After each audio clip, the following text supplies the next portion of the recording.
اور اللہ نہ کرے آئندہ بھی ہو، شیعہ سنی جھگڑے ہوئے، ہزاروں لوگ اس میں جان سے گئے، بحیثیت پاکستانی، بحیثیت شیعہ عالم، کبھی سوچا ہے کہ اس کا روز قیامت جواب دینا پڑے گا؟ بالکل ایسے ہی ہے. میں تو آپ کی بات میں تائید اور اضافہ کروں گا اور اس بات کو بالا کروں گا کہ سب سے زیادہ تکلیف تو اس مسئلے پر شیعوں نے اٹھائی نا. یعنی ہم نے جنازے سب سے زیادہ اٹھائے. آپ مقدار کے مطابق دیکھیے گا، ریشو نکال کے بات کریں گے تو پھر سب سے زیادہ جنازے ہم نے اٹھائے. مثلا جب اگر ہم اس ملک میں 20 سے 25% ہیں تو 20 سے 25% کے مقدار میں آپ دیکھیں تو انجینئر سب سے زیادہ بے حیثیت مذہب کس کے مارے گئے، ڈاکٹر کس کے مارے گئے، افسران کس کے مارے گئے، مسجدوں میں منبرگاہوں میں دھماکہ کس مسلک کے ہوا. اس کا نقصان تو سب سے زیادہ ہمیں ہوا. لہٰذا جسے اس کا نقصان ہوگا وہ کیسے تائید کرے گا اس کی؟ سب سے زیادہ اتحاد بین المسلمین کی بات تو ایک شیعہ عالم کرتا ہے. سب سے زیادہ تو اتحاد بین المسلمین کے حوالے سے قربانیاں تو ایک شیعہ عالم دیتا ہے. یعنی میں ان سپاہیوں میں سے ایک ہوں. مجھے اس پہ فخر ہے کہ میں اپنے ذاکرین سے بھی، اپنے حتیٰ علماء جو بہت زیادہ پڑھے لکھے نہیں ہوتے مگر ایک ابتدائی ایک سطحی تعلیم جن کی علم دین کی ہوتی ہے، کیونکہ جو معتبر اور بزرگ پڑھے لکھی شخصیات ہیں وہ کبھی ایسا نہیں کریں گے اور نہیں کرتے. لیکن ایک بڑی تعداد ہے جو غیر ذمہ دارانہ گفتگو کرتی ہے، ایک تعداد ہے جو غیر ذمہ دارانہ گفتگو کرتی ہے. ان سے ہم ملاقاتیں کرتے ہیں، ان سے ملتے ہیں. خدا واسطے یہ نہ بولو، یہ تم نے کیا کہہ دیا، اس کے کہنے سے یہ نقصان ہو جائے گا، ایسے نہیں کہتے. ایک یہ ہمارا انداز ہوتا ہے اس ماحول کو بہتر کرنے میں، ان حالات کو کنٹرول کرنے میں.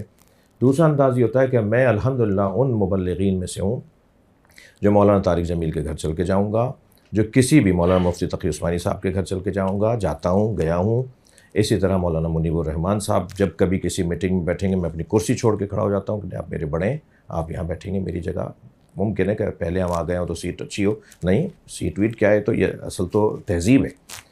اسی طرح اہل سنت کے پیچھے نماز پڑھنے والوں میں سے ہوں. نہ صرف یہ کہ کوئی اجتماع ہو تو صاحب وہ کیونکہ کیمرے ہیں، اور نہیں، روڈ رستے پہ، سفروں میں، موٹر وے پر، ہائی وے پر کہیں سے گزر رہا ہوں، نماز کا وقت ہو گیا ہے، ہم نے کہا گاڑیاں روکو، وہاں نماز ہو رہی ہے، جماعت ہو رہی ہے، ہم پیچھے کھڑے ہوتے ہیں، ہاتھ کھول کے سجدہ رکھ کے جماعت کے ساتھ نماز پڑھتے ہیں. جو ہم کیونکہ ہاتھ باندھنا ہمارے یہاں علماء ائمہ اہل بیت نے منع کیا تو ہم کھولتے ہیں ہاتھ، لیکن نیت جماعت کی کریں گے، انہی کے پیچھے پڑھیں گے.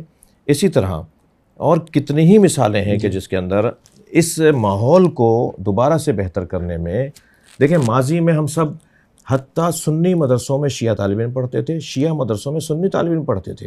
اب سے 100 سال پہلے، اب سے 80 سال پہلے. بالکل ٹھیک. یہ 1924 کے اندر جب جنت البقیع کو منہدم کیا گیا، وہاں سے فرقہ واریت شروع ہوئی.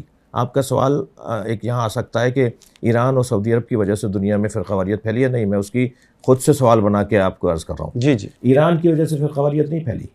جب 1924 میں جنت البقیع کو منہدم کیا گیا اور کربلا پہ حملہ ہوا، 600 لوگ کربلا میں ایک وقت میں مار دیے گئے امام حسین کے حرم میں، اور وہ سارے آل سعود وہاں سے حملہ کرنے کے لیے آئے اور انہوں نے جنت المعلیٰ کو گرایا، انہوں نے جنت البقیع کو گرایا. وہاں سے فرقہ واریت شروع ہوئی. تحریک خلافت ہندوستان سے شروع ہوئی سلطنت عثمانیہ کو بچانے کے لیے کہ ان کو دوبارہ سے واپس لایا جائے تاکہ مسلمانوں میں یہ تناؤ کھچاؤ ختم ہو جائے. تو یہ جو ماحول اب سے 100 سال پہلے تھا، اب 2025 چل رہا ہے تو آپ 1925 میں جائیں تو 100 سال میرے خیال سے ہم صحیح کہہ رہے ہیں کہ 100 سال پہلے ہمارے اپنے مدرسے کے اندر، میں ایک مدرسے کا محتمم ہوں، اس میں 100 سال، وہ مدرسہ ہمارا تقریباً 100 سال پرانا مدرسہ ہے، اس میں سنی طالب علم پڑھتے تھے.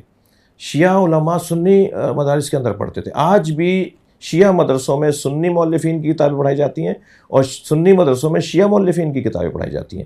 یعنی کتابیں تو کیونکہ نصاب پرانا چلا آ رہا ہے، زیادہ تر پرانا ہے، کچھ چیزیں بدلی ہیں. ماضی بہت اچھا تھا ہمارا، ایک دوسرے کے ساتھ رشتہ داریاں تھیں، ایک دوسرے کے ساتھ اٹھ بیٹھ تھا، ایک دوسرے کے ساتھ بہت زیادہ قربتیں تھیں.